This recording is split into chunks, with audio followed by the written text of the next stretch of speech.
What's going on, guys? This is Ian, your coach of the Ladner Lanturns, bringing you guys our UPBA Week 1 battle against that guy you named Bob and the Atlantic City Altarias. I do want to shout Bob out specifically for this. We talked in depth about the battle afterwards, and so I got a little more insight on his team and stuff. And so now I have better insight to tell you guys about. Yeah, he also owns the league, so that's cool too. So, Bob, let's talk about what I thought he was going to bring, first of all, out of this match. I thought he was going to bring 6 of these 9, being Victini, Florges, Jolteon, Heracross, Leavanny, Kartana, Hydreigon, Haunter, and Mega Blastoise. I didn't feel that Kamala had a very good matchup against my team, because I have a lot of things that can just set up on it for free. I also didn't feel that Seismitoad was fantastic. I thought it might have been a decent Suicune check, but I also thought that Virizion was too much of a threat for it, which he did confirm with me later when we were talking about it. I'm happy to not see Leavanny, even though I prepped pretty hard around it. I was kind of hoping to see Leavanny, because then I can get webs up on his side of the field with my Absol, and it's a free flamethrower kill for Infernape as well. But we don't see the Leavanny, so I know he doesn't have speed control. I'm looking at his team, and I'm like, he doesn't even have any hazards, so I'm glad I didn't bring a Defogger this week, or a Spinner or anything like that. What else isn't there? Florges isn't there, and Haunter isn't there. So Haunter is nice to not see because it's the same speed as my Kyurem Black, and it hits a little bit harder with like with Choice Specs or something. So I don't really have like a Ghost resist this week besides Mega Absol anyway. So I'm really happy not to see the Haunter. And the Florges, yeah, I don't really care about the Florges. The Florges wasn't too big of a threat to my team anyways. So he does bring the Heracross, which I do think is either Banded or Flame Orb Guts. Based on the way that his team looks, I don't think that he would bring Scarf Heracross, because I think that he's bringing either Scarf Kartana or Scarf Hydreigon. We do see the Mega Blastoise, which I did anticipate to have HP investment, but we'll get into that a little bit later. He does bring the Kartana, which I think could be Scarfed. Kartana is pretty one-dimensional, so I know he's got Steel coverage, I know he's got Grass coverage, I know he's got Fighting coverage. It's just the last move that could be up in the air. Could be SD, could be Detect, could be Defog even. And I did mention in the team builder that Kartana does get Vacuum Wave, and I know Bob looks at his movesets like pretty in depth, and so I wouldn't put it past him to put Vacuum Wave on that thing, even though its special attack is like complete garbage. He does have the Jolteon, which I think is going to be a special attacking Life Orb variant or a Specs variant. He has the Victini, which I think will be Banded or Scarfed or Life Orb mix, and he's got the Hydreigon, which I anticipate to be Scarf Hydreigon with Dual Stab, maybe like Fire coverage for Registeel, and like U-Turn maybe. So let's get right into the battle and see what's going on here. I'm going to lead with my Kyurem Black because I'm Choice Scarf Kyurem Black, and I'm going to do a lot of damage to something on his team. So let's see what he leads, and he does end up leading the Hydreigon. So I'm really scared turn 1 because Hydreigon's faster than Kyurem Black, and if he's running Scarf as well, then I'm immediately threatened out. So my thoughts is that Dragon Claw OHKOs this Hydreigon, but I need to switch into something to take a hit from this and like move on with the game. So I'm going to switch into Registeel here because I'm carrying Thunder Wave and I want to slow this thing down, and he chose the Dark Pulse. So I was anticipating him to go for a Dragon move and going into Registeel. I didn't want to go into Mimikyu in case he went for the Dark Pulse and just give him my Disguise for free. That would have been a huge mistake. So he does go for the middle ground play, which is Dark Pulse. And I'm just going to, now we're on turn 2, I'm just going to click the Thunder Wave. I think he's locked in Dark Pulse. If he goes into anything else besides Jolteon, something's eating a Thunder Wave. I'd really love to slow down something like Kartana or Victini. He does end up staying in and goes for the Flamethrower. So now we know he's not choice locked, but he is slower than my Kyurem because of the Thunder Wave. And I'm just going to go for the Protect here. I want to scout out to see what he does. I want to see if he's got U-Turn. I also want to just get my health back if he's just going to go for another Flamethrower, which is what he does. So this turn, so he's used Flamethrower, he's really slow. I'm going to double out into my Infernape now. I think that he can't do anything with Flamethrower to my Infernape because it's resisted. I also don't think the Dark Pulse is going to do anything with my Infernape. And if he gets fully parried, that's going to be perfect. Which is exactly what happens right now. There we go. That's exactly what happens right now. He gets fully parried, so that's the perfect turn to bring my Infernape in on his Hydreigon. He can't touch my Infernape with any attacks because he didn't attack. because he was fully parried. So unfortunate for the hacks there. It is a 25% chance, and I was intending on doing that by bringing Thunderwave. I needed to slow down his team a little bit so that my team could catch up, because I was only running a 1 Scarfer this week. So here I'm going to U-turn, because I don't think he's staying with High Dragon on my Infernape. And, like, I don't know if that's ballsy or what, but I don't think he's living in close combat for me. And the boy stays in on my U-turn and goes for an Acrobatics when I go into Kieran Black here. He goes for an Acrobatics, Flying Gem Acrobatics. This boy prepped so hard for my Virizion. He brought Flying Gem Acrobatics, which apparently Oko's my Virizion. I wasn't even thinking of bringing Virizion this match, so great prep on Bob's part there. It also would have hit my Infernape really well. So I'm like, okay. And I calculate U-turn, and I'm like, okay, he's got HP investment on this thing. He must have attack investment if he's running Acrobatics on a Hydreigon. Like, blown my mind out of the water. But now I've got Kieran Black in here. I didn't take that much damage from it, and I can Dragon Claw him and claim my kill, which is exactly what I do. I just lock myself in a Dragon Claw and claim my kill here. And he goes out into Jolteon. Now here I'm like calcing it, and I'm like, Jolteon does not take 2 of these, and I'm faster than it right now. So I'm just going to go for the Dragon Claw again. I click Dragon Claw, and it does 89%, so that's really good. He goes for Agility here. Okay, this scares me, because now he outspeeds my Scarfers, because Jolteon's base 130. So he's just outspeeding my entire team. I don't know if he has the coverage to actually kill my team. We still don't know what item he is. I'm assuming he's Life Orb at this point, not Choice Specs. I'm like, okay, something's coming out like a Shadow Ball or a Signal Beam or an HP Ice here. I think that I can take another one and just Dragon Claw and kill this guy. So that's what I'm going to do. I'm going to Dragon Claw, and he baton passes! Like, into Kartana, the most absolutely threatening thing with double speed. Like, oh my goodness, what a perfect play on his part.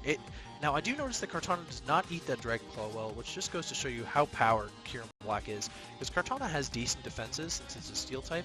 It has paper-thin special defenses, so like if I'd gone for Earth Power instead or something, instead of locking myself in a Dragon Claw, well, I couldn't have. I could have done that actually, because I am terrible, so I could have done that. It might not have killed the Hydreigon now. But either way, he's got Kartana in here at +2 speed. I need to switch the heck out of there, dude. I need to switch the heck out of there. I'm going into my Registeel because I think I can tank the Smart Strikes. I can tank the Smart Strike that's incoming, and we'll see what he goes for here. So I go into my Registeel, and he actually SEs. So now we know his 4th move, because obviously we know the 3 coverage moves that he's going to have, and now he's got SD. So we know he's not choice locked anymore. And we see the SD, which is really bad for our team. So at this point, I'm like, okay, Registeel, what do you actually check on his team? Like, maybe Jolteon, and since we're specially defensive, maybe Mega Blastoise, except Aura Sphere probably, like, put some work.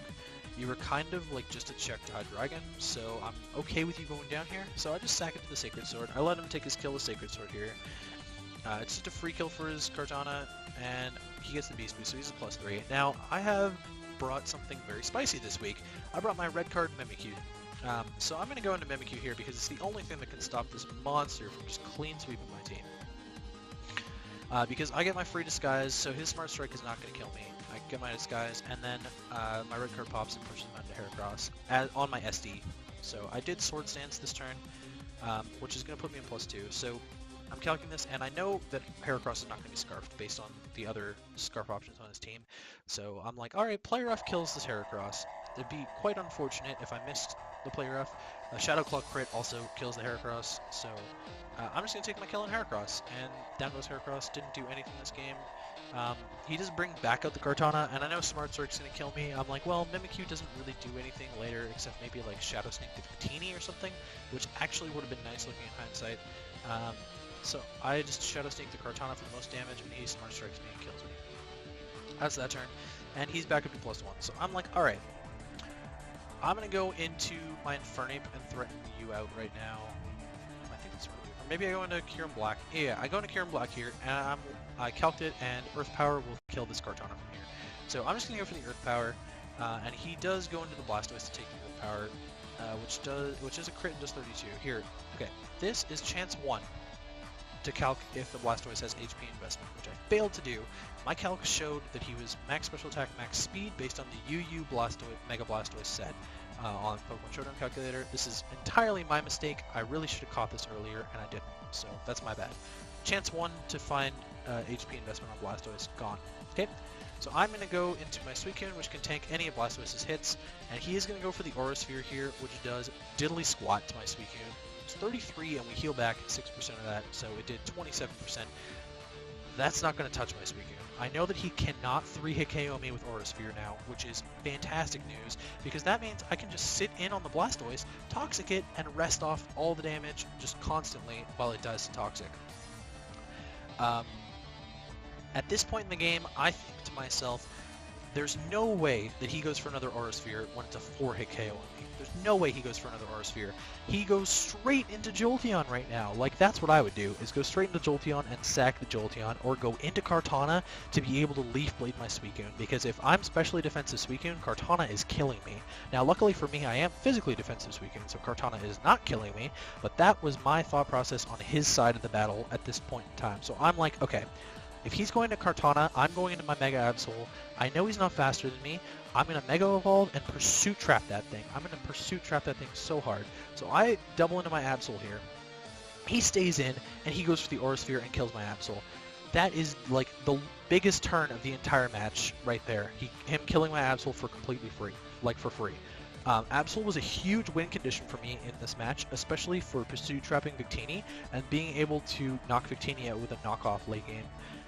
This was really bad. Like, absolutely the biggest mistake I made this entire game was letting my Absol die for free there. He did tell me after the match that he was thinking of doubling out Blastoise into something else, and he ended up just clicking Aura Sphere because he could. I guess he wasn't expecting my Toxic from my Suicune. I thought that would have been kind of threatening. He said that he was expecting me to Calm Mind, and that Aura Sphere would just go through the Calm Mind because it's Aura Sphere. So anyways, that's the situation we're in now, and I'm ready to...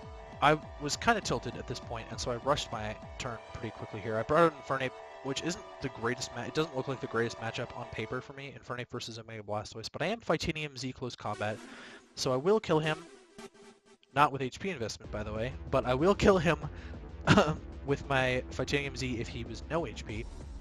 So that's what I'm going to go for with my Fightinium Z. And he doubles into Jolteon, and I'm like, wow, I clicked that move way too fast. There's no reason for me to have blown my Fightinium Z on like an 11% Jolteon.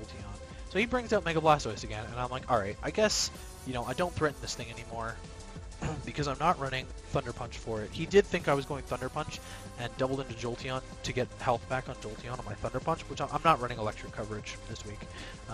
So I'm just going to U-turn out here and go back into my Suicune, because I can 1v1 the Blastoise with my Suicune, and he goes for Scald, which does, again, Jack Diddly Squat. Luckily, he does not get the burn, so we're sitting at 61 HP.